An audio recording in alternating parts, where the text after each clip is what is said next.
Welcome to the Subscription Maker Podcast. I'm your host, Zachary Alexander. And today we're going to be talking about how to maximize the utility of product streams and answer the question, are you missing out on valuable income opportunities? With product streams, customers get exactly what they want faster and stick around longer. So where do we start? Let's start with a definition.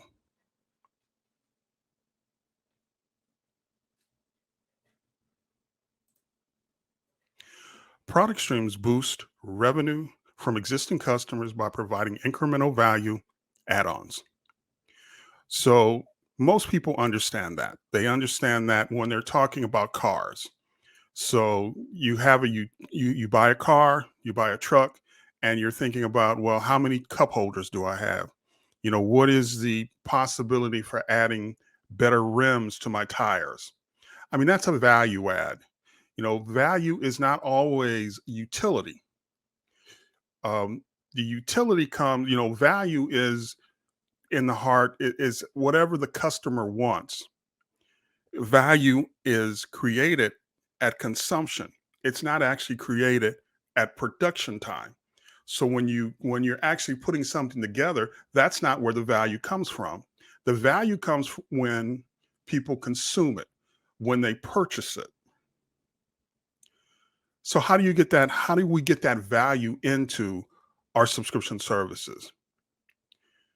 Basically, the way we do that is by utilizing our customer success managers. I mean, they are really the heart of creating value product streams. It's the customer success managers that figure out how to pull together the pieces. I mean, it's like putting together fine jewelry. It's something that people know it when they see it.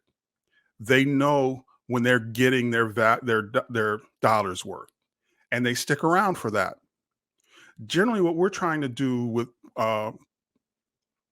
product streams is we're trying to get people to value faster, but that's just one strategy. Another strategy would be to give them something that's more prestigious.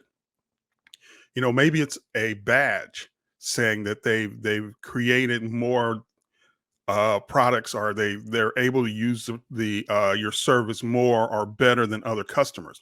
I mean, that's still value. And as you add additional product streams, then the value goes up, and you can create more badges. You can create badges associated with the values with the product stream. But it all starts with this customer success manager, the person that pulls it all together, that figures out what needs to go in to, or what's going to be most acceptable to your customer base. This is the person who has the capability of creating the best value stream for you. Now, another way of actually think about a value stream, or is to think of it kind of like a regular stream. I mean, the different phases. Let's go through them. So the first phase, if you take a look, it looks like a stream. You got big boulders uh, in the middle of the stream, and you see that the water is flowing, but it's calm. Initially, in your first phase, you want things to be calm. I mean, that's the first phase of creating a customer success program, is that the first phase will be calm. So you will figure out how to bring people in. So if you look at the top of the screen there, you will see some white water. And that's where the customers are coming in. That's where they're signing up for your program. And there's a bunch of things, you just started, and there's a bunch of issues. But basically they flow through to re-signing, they flow through to renewal. And that's what we're looking for with the initial phase of the customer success program. Now, the second phase is when we start to add in product streams. Now, the product streams, you start out, you stabilize the initial phase. So if you see up at the top, there's no white water at the top. Everything is nice and calm at the top. There's a bunch of little rocks at the top. And that's kind of how it works with customer success programs. The more product streams you bring on, you create little rocks. You create little impediments to things going well. But it's worth it, because at the bottom, what happens is that you start to see at the bottom, you see the white water. And that's people purchasing your product stream. That's people renewing. So people renew at a higher rate because they're getting exactly what they want. They're able to customize the service that they're getting. And that's something that all customers want. So we see at the top, things are calm. You've quieted all the problems. You've got um, your onboarding system is working well. There's a great handoff from the salespeople to salespeople and the marketing people to customer success, and that's all working well. Then in the middle, you start to see the actual addition of product streams. You start to see where the white water is farming, and that white water is people deciding they want to purchase additional add-ons. And they're getting their add-ons, or maybe they're upgrading to a new tier which has additional add-ons. But they have additional add-ons or have access to buy additional add-on. So the capacity at the new tier allows them to purchase additional add-ons.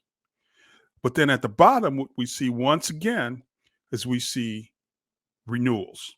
And the renewals is that white water down at the bottom. I mean, that's what we're looking for. We're looking to create renewals and increase the revenue through expansion, not through bringing in additional people. I mean, we're doing it with expansion. That's our ideal way of growing our company or growing a subscription business. Now, the next phase is where we all want to get to. The next phase, of phase 3, we see tons of products coming in, creating the white water at the upper level. And then we see renewals at the bottom level. I mean, we see that white water. I mean, it's gorgeous to see all those renewals. I mean, that's what we're after. Now, the rocks have still not gone away. If you look around the edges of the photo that I'm showing now, of the slide, you will see that there are rocks, but there's moss on top of the rocks. Basically, they've been there, and we figured out how to navigate around them. I mean, there will be impediments to renewal, but you figure out how to navigate around them if you're using product streams, if you're finding ways to autonomize the kinds of services that you're providing to your customers so that they're not purchasing too much and they're not purchasing too little. And they stick around longer to figure out. I mean, that becomes a fun part on their part. They get to determine what exactly is going to help me get there faster. I've got a number of opportunities. I've got a number of resources. I've got my handy dandy customer success resource.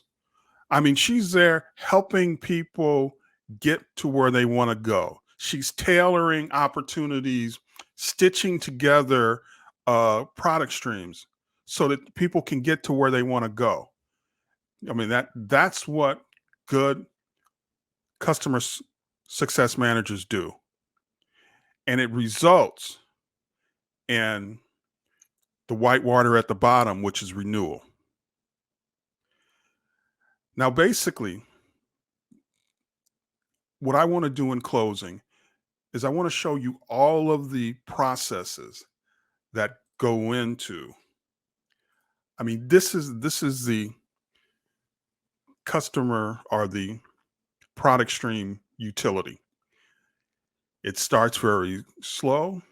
Basically, you should start it when you actually are starting up your customer success program. You start to think about what you're going to put into it. You include your customer success manager. As things pick up, you include, as things pick up, you will see that the impediments will get smaller, but there will be a lot more of them because you're trying new things.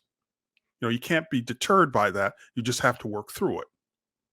But eventually, if you stay the path,